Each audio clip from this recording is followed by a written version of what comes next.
কেন আমি বরাবরই বলে থাকি আমার নিজের হাতের বীজ ছাড়া অন্যের হাতের বীজ প্লাস দেশ থেকে আনা বীজের প্রতি একদমই আস্থা থাকে না আমার। হ্যালো এভরিওয়ান, আসসালামু আলাইকুম। কেমন আছো তোমরা সবাই? আলহামদুলিল্লাহ আমি তো আছি অনেক ভালো। আশা রাখছি তোমরাও ভালো আছো।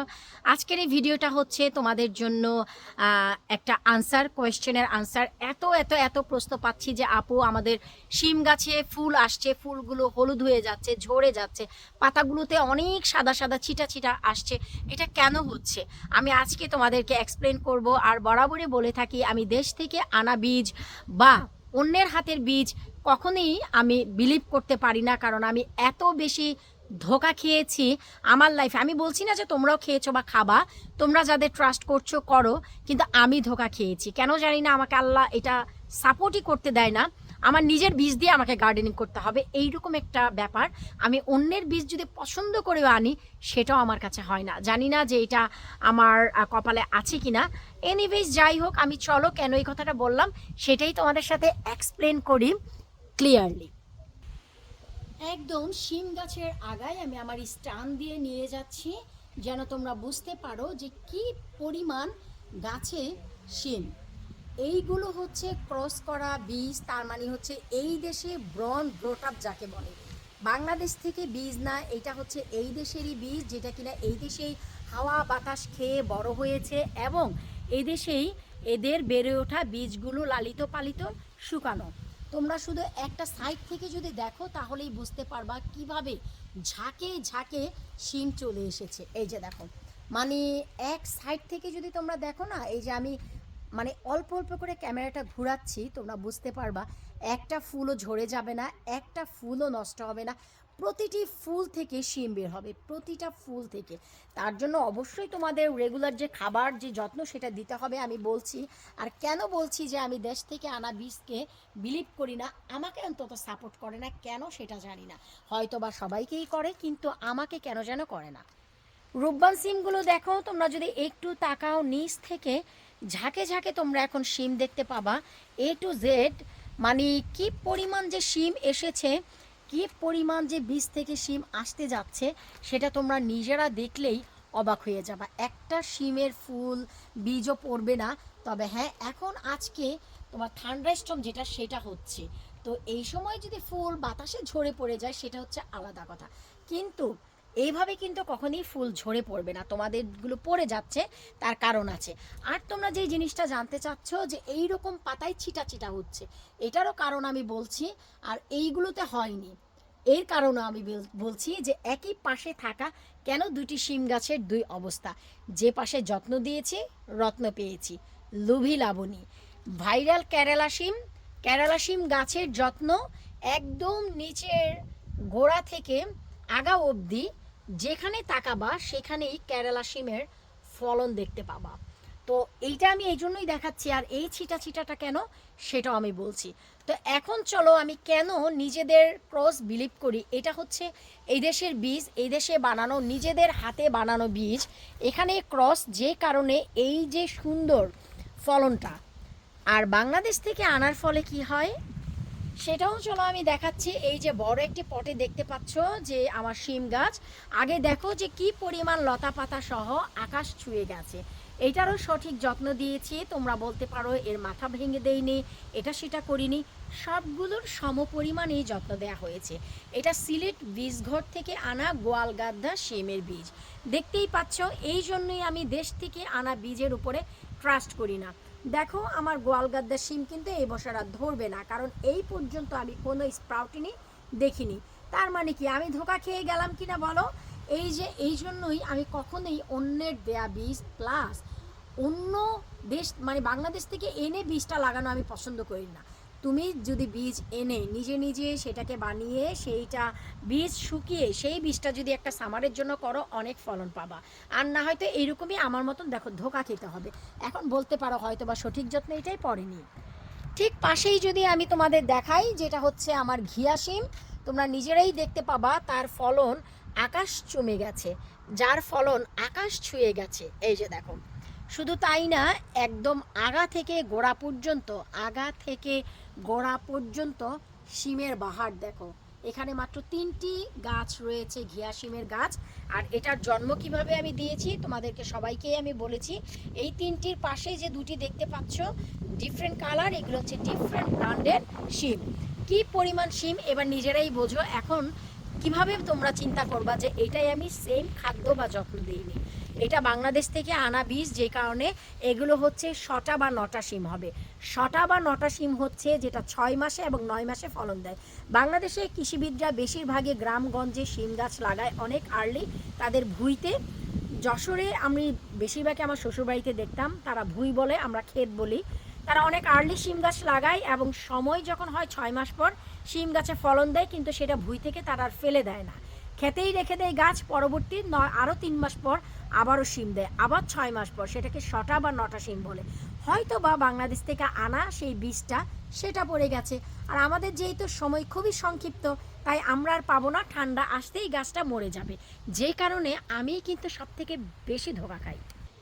এর থেকে বড় আরেকটা এক্সাম্পল আমি তোমাদেরকে দিচ্ছি। এই যে দেখতে পাচ্ছ আমার ঘরের 2টি পাশেই আমি 2টি মরিচের পট রেখেছি, যেন সুন্দর গাছ হয়, কেউ আসতে যেতে যেন জিনিসগুলো দেখতে পায় এই সৌন্দর্যের জন্য।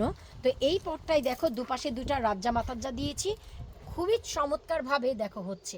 আর মাঝখানে যে গাছটা তোমরা দেখতে পাচ্ছ এটা কিন্তু বাস্কেট অফ ফায়ার না, আবার বাস্কেট অফ ফায়ারেরই সিমিলার মামাতো চাচাতো খালাতো ভাই বোন।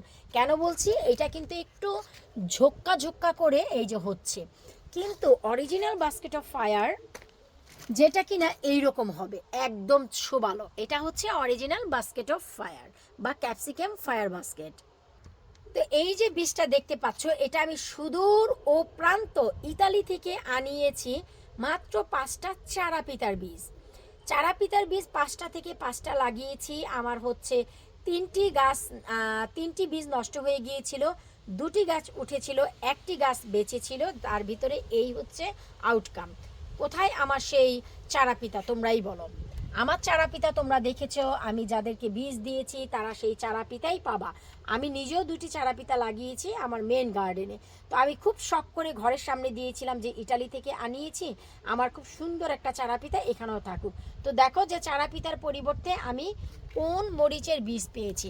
তো এবার তোমরাই বলো, এই ধরনের মানে জিনিস যদি দেখো এগুলি মনটাকে তোমার খারাপ করে কিনা বলো। আমি বলছি না যে ফলন কম, ফলন কিন্তু ঝাঁকে ঝাঁকে, কিন্তু কথা সেটা না। আমি তো আর এই মরিচ চাইনি, তাহলে কেন এটা হলো, তাই না? এই জন্যই কিন্তু আমি এর জন্যই কিন্তু আমি বরাবরই সাপোর্ট করি ক্রস বীজ। আর ক্রস বীজ হচ্ছে যেটা তুমি এই দেশে ফলন করবা, এই দেশে ফলন করার পর এদেশে বীজ বানাবা, বীজ বানিয়ে এগুলোকে পরবর্তী বছর আবার নতুন করে ফলন করবা। আর সেই বীজে ধামাকাদার ফলন হবে, খুবই সুন্দর বাহারে বাহারে ফলন পাবা, কারণ এটা অলরেডি এই দেশের হাওয়া পানি বাতাস মাটির সাথে ক্রস হয়ে গেছে।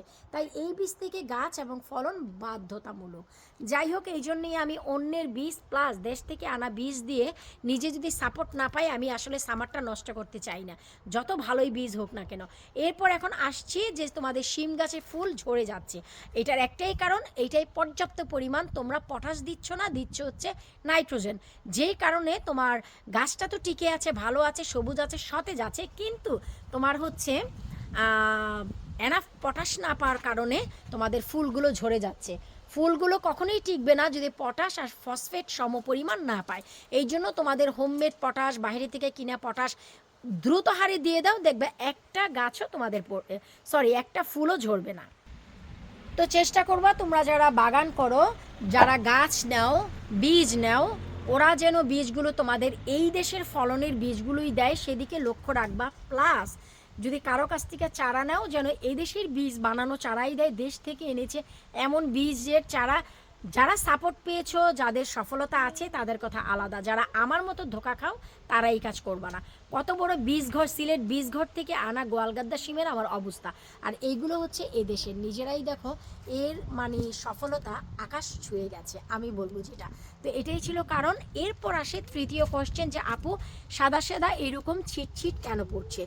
এইখানে হচ্ছে আমি ম্যাজিক দ্রবণ, যেটা আমার চ্যানেলের ম্যাজিক দ্রবণটা ব্যবহার করেছি, তাই এটা হয়নি। এটার একটাই কারণ, জুলাই মাসে লাস্ট উইক চলছে, মানে অগাস্টে তো আরও ধামাকাদার খারাপ হবে। এগুলো হচ্ছে মাছি যত পাতার উপরে বসবে, আর মাছি তো এখন মনে করো ছড়াছড়ি, যত মানে খাবারের পরিমাণ ঘরে কম, মাছির পরিমাণ বাগান আর আশেপাশে বেশি।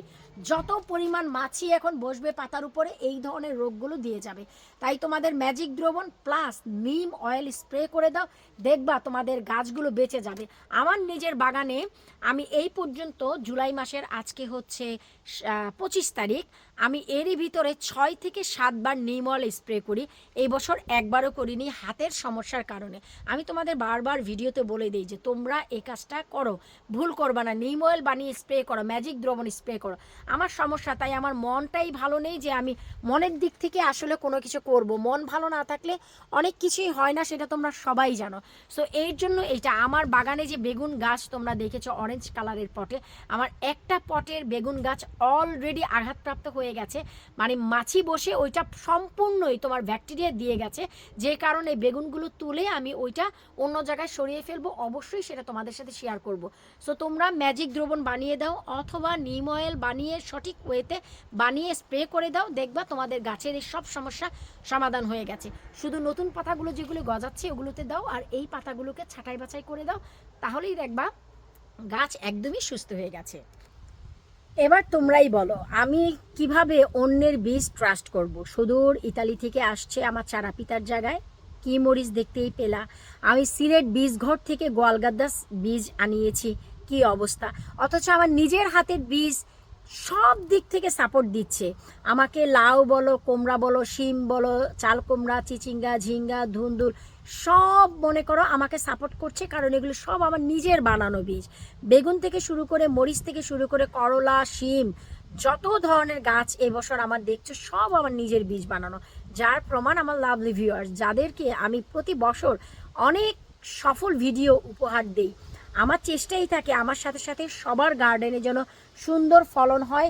তাই তোমরা চেষ্টা করো যে তোমরা যেই প্রশ্নটা করেছো, তোমাদের শিম গাছের পাতা বা বেগুন গাছের পাতা, সবার পাতা এখন এমন হবে, এটা স্বাভাবিক, যদি তোমরা কীটনাশক ব্যবহার না করো। বাহিরের থেকে কিনেও ব্যবহার করতে পারো বা ঘরে বানিয়েও কীটনাশক ব্যবহার করতে পারো। আমার চ্যানেলে যদি তোমরা ম্যাজিক দ্রবণ আছে সেটা ব্যবহার করো, কোনো পাতায় কোনো মাছি কেন, মাছির বাপও বসতে পারবে না। আমি পারছি না আমার হাতের কারণে, কারণ এটা পসিবল না। তো আমিও চেষ্টা করব নিম অয়েল বানিয়ে স্প্রে করার জন্য, কারণ মাত্র জুলাইয়ের লাস্ট উইক, এটা অগাস্ট ফুল পড়ে আছে, সেপ্টেম্বর পড়ে আছে, এইভাবে এখনই যদি গাছের হাল ছেড়ে দাও তাহলে কিন্তু ফলন একদমই দিবে না। তো তোমরা অবশ্যই পটাশ বানিয়ে আমার চ্যানেলে গেলেই দেখতে পাবা। লাস্ট 3 উইকস আগে এগো আমি হচ্ছে মানে 3 সপ্তাহ আগেই আমি একটা হোমমেড পটাশের ভিডিও আপলোড করেছি, বানিয়ে দিয়ে দাও। তোমাদের ফুল যদি ঝরে আমার বাসা থেকে এসে তোমরা ফলন নিয়ে যেও ফ্রিতে, আমি এইটুকু গ্যারান্টি দিচ্ছি। বিদায় নিচ্ছি আজকের মতন, আল্লাহ হাফিজ।